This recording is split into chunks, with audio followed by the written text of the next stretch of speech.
आपका नाम और स्कूल बताइए आप। मेरा नाम श्रीमती तथीर ज़हरा, सहायक अध्यापिका यूपीएस ट्यूलिया, नगर क्षेत्र बरेली। अच्छा, तो आपकी कितनी सर्विस रही? मेरी सर्विस है 37 साल 11 दिन। 37 साल 11 दिन आपने पढ़ाया? जी जी जी। कहाँ रही आप मेरी प्रथम नियुक्ति जो हुई थी वो खड़गुआ में हुई थी 1985 में। अच्छा। उसके बाद फिर मैं कटघर में आ गई 2007 में। उसके बाद 2007 से 2015 में मेरा प्रमोशन हो गया ट्यूलिया में। 37 साल 11 दिन सर्विस हो गई टोटल। पढ़ाई कितनी की आपने? मैंने पढ़ाई MA BTC। जी, तो उसके बाद ही सर्विस लगी मेरी। अच्छा, ये बताइए जैसे बहुत जगह ऐसा लगता है लड़कियों को जैसे पढ़ाने में लोग बड़ा कई बार सोचते हैं कि कम पढ़ाई में भी उनको दिक्कत नहीं होती। आपके दौर में कैसा था? नहीं, हमारे दौर में भी यही था कि वो ज़्यादा लड़कियों पे ध्यान ना दे कि लड़कों पे देते थे ध्यान। लेकिन अब जो है जहाँ टूलिया में बराबर लड़की और लड़का सब एक से ही पढ़ते हैं। अच्छा। हाँ, पहले था, अब नहीं है ज़्यादा ये। तो आपका पूरा जो सर्विस के दौरान आपने क्या महसूस किया कि किस तरह की चीज़ है जिस सर्विस में आप आई हैं? क्या मतलब किस तरह का माहौल है, किस तरह की चीज़ आपके लिए नयापन क्या था आपके लिए? बहुत सबसे लेडीज़ के लिए तो टीचर ही की लाइन अच्छी है। बहुत अच्छा महसूस किया, कोई परेशानी नहीं हुई। जब बच्चे छोटे थे तब तो परेशानी होती है, सर्विस नहीं करेंगे जब भी परेशानी है। लेकिन बच्चे सारे सर्विस में हुए, इसलिए थोड़ी सी परेशानी बच्चों की वजह से कोई परेशानी नहीं हुई मुझे सर्विस में।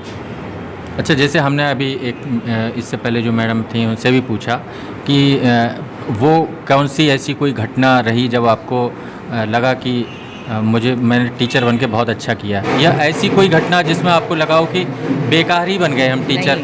नहीं, मेरे साथ कोई ऐसी घटना नहीं। मुझे तो हमेशा महसूस अच्छा ही हुआ। मेरे बच्चे जो मेरा मकसद था वो पूरा हुआ, सपने पूरे हो गए। बच्चों को पढ़ा लिखा के इंजीनियर कर दिया, बेटी की शादी कर दी। हस्बैंड भी मेरे उसमें रक्षा मंत्रालय में गजेटेड ऑफिसर रहे।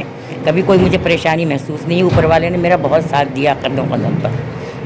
तो अब जैसे जो नए टीचर हैं जो अभी आए हैं, तो इनके साथ में आप लोगों के कैसे तालमेल कैसे बैठ रहा? देखिए, मेरे साथ में तो इस समय कोई नया टीचर नहीं था, पुराने ही टीचर हैं। लेकिन कभी जो कहीं मिले या यहाँ पर आन के मिले तो तालमेल सही रहा। मेरे साथ में कोई नहीं है नया टीचर। अच्छा, इस बात से कभी आपको कोई परेशानी हुई कि जैसे दौर बदला समय समय पर, जैसे एक समय तख्ती पे पढ़ाया जाता था है? हाँ, शुरू में और तख्ती पे लिखते लिखते हमारे हाथ थक जाते थे। दवात तख्ती होती थी, दवात कलम होता था, उस पर नक्श बनाते थे, बच्चे लिखते थे और लाइन लगी रहती थी तख्ती पे नक्श करने के लिए। फिर क्या बदलाव हुआ? फिर ये बदलाव हुआ कि तख्ती ख़त्म हो गई, कॉपी आ गई, कापी पेंसिल आ गई, बच्चे उस पे काम करने लगे, पेन वगैरह का इस्तेमाल आगे चल के करने लगे। फिर ये अब जो है कोरोना काल से फिर तो ये बच्चों को ऑनलाइन ही। अच्छा, ये ऑनलाइन जब हुआ तो इसे ऑनलाइन से आपको कुछ कठिनाई लगी या आपको आसान? शुरू में तो देखिए हर काम में कठिनाई महसूस होती है, लेकिन जब समझ लिया, पढ़े लिखे थे तो जल्दी समझ में भी आ गया और फिर बच्चों को भी उसी हिसाब से फिर काम दिया ऑनलाइन। तो आप स्मार्टफोन जो है वो खूब चला लेती हैं? जी जी जी, बहुत सब काम करती हैं खूब उस पर? क्या क्या कर लेती हैं आप? सब कर लेते हैं। जैसे क्या क्या? फोटो भी खींच लेंगे और क्या कहते हैं, सब नंबर भी फीड कर लेंगे, निकाल भी लेंगे। यही है व्हाट्सअप खोल के, ये जैसे ये अभी हुआ था इलेक्शन में सिर्फ ड्यूटी लगी थी तो वोटर ID उसको निकाल के पहचान पत्र उसमें से निकालना, जितने भी काम है सब हो ही जाते हैं। अच्छा, ये इस वजह से कि क्योंकि अब नौकरी करनी थी तो इस वजह से हाँ। इसलिए वरना तो इतना नहीं वो करते, अपने काम के काबिल करते और ये नौकरी जैसे के चक्कर में। आपके जो उम्र के और भी औरतें होंगी जी जी, जो आपके परिचय में, आपके रिश्तेदारों में या पड़ोस में कहीं पे भी होंगी, तो वो भी इतनी आसानी से सारे काम फ़ोन पर कर लेती हैं? कर लेती हैं। मेरी भाभी जिसौली स्कूल में टीचर है, वो भी सब कुछ चला लेती। अच्छा, जो टीचर नहीं है वो उतना नहीं कर पाती हैं। अच्छा। इतना नहीं कर पाएंगी, वो उतनी ज़रूरत ही महसूस नहीं होगी। ये तो हम ही लोगों को है कि करना ज़रूरी है, बच्चों को पढ़ाई भी करवाना है, ऑनलाइन उनके पहचान पत्र भी निकालना है मोबाइल से, बगैर उसके तो इलेक्शन में गुजारा ही नहीं था। चलिए, बहुत बहुत शुक्रिया। तो अब आप क्या करेंगे अब रिटायरमेंट के बाद? अब हम कुछ नहीं करेंगे, अब ऊपर वाले की इबादत करेंगे। रमज़ान आ रहा है, पहले तो ये रमज़ान का महीना पूरा इबादत में, रोज़े में गुजरेगा। उसके बाद में हमें काम का इतना शौक़ है कि हम ना लेटते हैं ना बैठते हैं दोपहर में।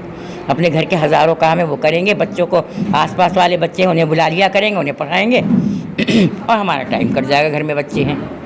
अच्छा, एक बात थोड़ी सी और ये बताइए कि जैसे ये सब जो आप करेंगे कि आपने कहा कि रिटायरमेंट के बाद हम ये करेंगे, बच्चों के बीच में समय गुजारेंगे, ये सब करेंगे, तो ऐसा आपको ऐसा कभी लगता है कि आपको कभी अपने स्कूलों में भी आप कोई समझ देने की कोशिश करेंगे? कोई मैं तो बहुत दिल है, मैं तो ये सोचती हूँ मेरे तो पूरा टाइम स्कूल में, बस समझिए 6-7 साल की एज जो रही होगी, जब भी एडमिशन हुआ होगा, पहले तो 5 साल में तो होता नहीं था, 6 साल ही में होता था एडमिशन। वो जब से हुआ होगा तब से जो हमने स्कूल देखा है, तो इंटर, बीए, एमए, बीटीसी हो गया। बीटीसी करते ही फिर हमारी शादी हो गई। शादी होने के बाद में 2-3 साल हम रहे, उसके बाद में सर्विस लग गई थी। जब से ये समझ ली स्कूल ही जीवन हमारा कटा है स्कूल में। अब हम ये सोच रहे हैं अल्लाह, हम कैसे कहीं पास में स्कूल होगा तो चले भी जाएंगे, ऐसी कोई बात नहीं है। जैसे जिसौली है, ये बहुत स्कूल है आसपास, लेकिन फ़िलहाल 1 महीने के बाद सोचेंगे जाने का। अच्छा, सबसे अच्छा सब्जेक्ट कौन सा लगता था पढ़ाने में आपको? वैसे देखिए, मैं उर्दू हूँ, उर्दू टीचर, मुझे शौक़ ही उर्दू का ही रहा, लेकिन सबसे अच्छा मुझे सब्जेक्ट जो लगता है सोशल स्टडी, उसमें सारी ज्ञान की बातें होती हैं। उर्दू अब आप पढ़ाती नहीं पूरा? अब बच्चे जहाँ होते हैं पढ़ा लेते हैं, बच्चे वहाँ ही नहीं टूलिया में, लेकिन मैं हूँ उर्दू ही टीचर। और बीए भी, मैं एमए भी मैंने उर्दू से टूलिया तो यहाँ के जो मंत्री जी हैं उनका गाँव है? गंगवार, हाँ, उनका गाँव, उन्हीं का गाँव है यहाँ। अच्छा अच्छा, चलिए बहुत बहुत शुक्रिया टाइमलाइन से बात करने के लिए।